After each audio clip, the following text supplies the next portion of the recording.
উত্তম আচরণ করবে, তার সুন্দর সুন্দর কথা বলবে, তার সাথে হসন হলো উত্তম চরিত্রের অধিকারী হয়ে তার সাথে ব্যবহার করবে। রাসূল বলে সে যতটুকু সাজগুজু করলো, সুন্দর কথা বললো, আল্লাহ তাআলা তার এই কথাগুলোকে কবুল করে সওয়াবের দ্বারাও পরিণত করে দিবে। আর এখন আমাদের সওয়াব হবে তো দূরের কথা, কৈফিয়ত দিতে দিতে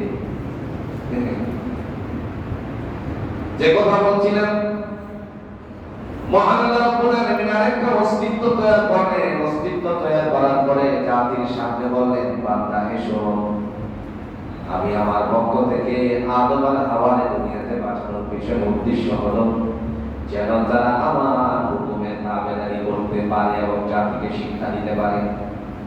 এরই উদ্দেশ্যে আল্লাহ রাব্বুল আলামিন বলেন, ইয়া আইয়ুহাল্লাযীনা আমানু, হে ঈমানদাররা, হে বিশ্বাসীরা, কুতিবা আলাইকুমুস সিয়াম, আমি তোমাদের উপর রোজাকে ফরজ করেছি, রোজাকে আমি বিধিবদ্ধ করে দিয়েছি।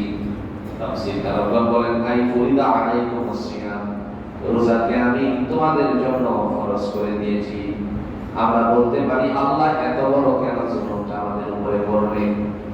সারাদিন কত কিছুই না আমরা খেয়েছি, এখন খাবার খেতে পারতেছি না।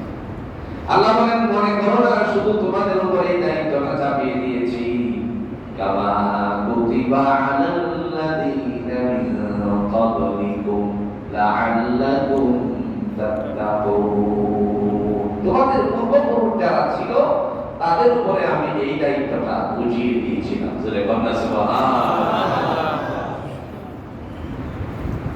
এখন আসেন, আল্লাহ পাক রব্বুল আলামিন তিনি ডাক দিয়ে বলতেছেন, হে জগতের মানুষেরা শোনো, তোমাদের উপর রোজাকে আল্লাহ ফরজ করেছেন, তবে অনেকেই এরকম আছে যারা রোজা ফরজ হওয়া